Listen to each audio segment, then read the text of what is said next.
Bismillahirrahmanirrahim. Assalamualaikum warahmatullahi wabarakatuh. Alhamdulillahirabbil alamin. Assalatu wassalamu ala asrafil anbiya'i wal mursalin wa ala alihi wa sahbihi ajmain. Puji syukur marilah kita panjatkan kehadirat Allah Subhanahu wa taala yang telah melimpahkan rahmat dan karunia-Nya kepada kita semua. Selawat berangkaikan salam tidak bosan-bosannya kita hadiahkan buat arwah junjungan alam, yakninya Nabi Muhammad sallallahu alaihi wasallam. Baiklah, pada kesempatan kali ini saya akan membacakan dan menjelaskan hadis tentang tantangan hijrah yang dilakukan oleh Rasulullah bersama Abu Bakar, di mana hadis ini diriwayatkan oleh Imam Bukhari, Imam Muslim, Tirmizi, dan Imam Ahmad. Baiklah, saya akan membacakan hadisnya. Bismillahirrahmanirrahim. Haddatsana Anas bin Malikin anna Abu Bakr Siddiq haddatsahu qala nazartu ila aqdamil musyrikina ala ru'usina wa nahnu fil ghari faqultu ya Rasulullah law anna ahaduhum nazara ila qadamayhi abasarana tahta qadamayhi faqala ya Aba Bakrin ma zannuka bisnaini Allahu salisuhuma. Riwayat Bukhari, Muslim, Tirmizi, dan Imam Ahmad. Arti dari hadis ini, haddatsana Anas bin Malik, menceritakan kepada kami Anas bin Malik anna, bahwa sesungguhnya Abu Bakar Siddiq haddatsahu, menceritakan kepadanya. Anas bin Malik qala, berkata dia Abu Bakar, nazartu ila aqdamil musyrikina. Nazartu, aku melihat atau saya melihat, ila aqdamil musyrikina, kepada aqdami, kaki-kaki atau telapak-telapak, musyrikina, orang-orang musyrik, ala ru'usina, di atas kepala-kepala kami, wa nahnu, dan kami, fil ghari, pada gua atau di dalam gua. Fakultu, maka aku berkata, ya Rasulullah, wahai Rasulullah, lau anna, jikalau bahwa sesungguhnya, ahadahum, salah satu dari mereka itu orang-orang musyrik, nazara ila qadamaihi, melihat kepada kaki-kaki mereka, pada kaki-kakinya, absarana, dia akan melihat kita, tahta qadamaihi, di bawah kaki-kakinya orang musyrik. Faqala, maka berkata Rasul, ya Aba Bakrin, wahai Abu Bakar, ma zannuka bisnaini, tidaklah boleh menyangka atau mengira engkau, bisnaini, dengan kita berdua, Allahu salisuhuma, Allah lah yang ketiga dari kita berdua. Arti secara keseluruhan dari hadis ini yaitu menceritakan kepada kami Anas bin Malik bahwa sesungguhnya Abu Bakar Siddiq menceritakan dia. Berkata Abu Bakar, saya melihat kepada telapak-telapak kaki orang musyrik di atas kepala kami, dan kami di dalam gua. Maka saya berkata, wahai Rasulullah, jikalau bahwa sesungguhnya salah satu dari mereka melihat kepada dua kaki mereka, absarna, dia akan melihat kita di bawah kaki-kakinya. Maka Rasul berkata, "Wahai Abu Bakar, tidaklah boleh menyangka engkau dengan kita berdua. Allah lah yang ketiga dari kita berdua."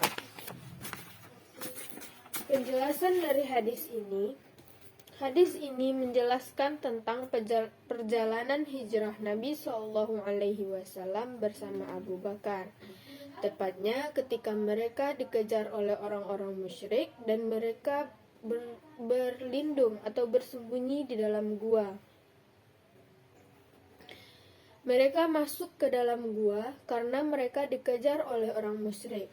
Saat mereka di dalam gua, orang musyrik juga berlalu lalang di depan gua mereka.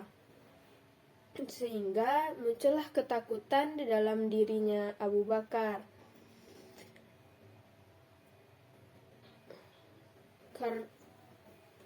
Akan tetapi mereka ragu kalau Nabi dan Abu Bakar itu ada di dalam gua yang mereka lewati, karena mulut gua itu ditutupi oleh sarang laba-laba, dan Allah memerintahkan kepada laba-laba untuk membuat sarang agar orang-orang musyrik beranggapan kalau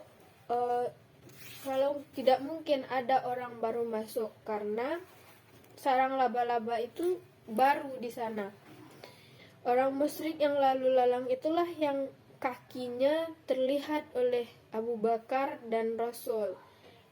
Sehingga ketika itu Abu Bakar dalam keadaan menggigil dan ketakutan karena mereka dikejar sama orang-orang yang akan membunuh mereka.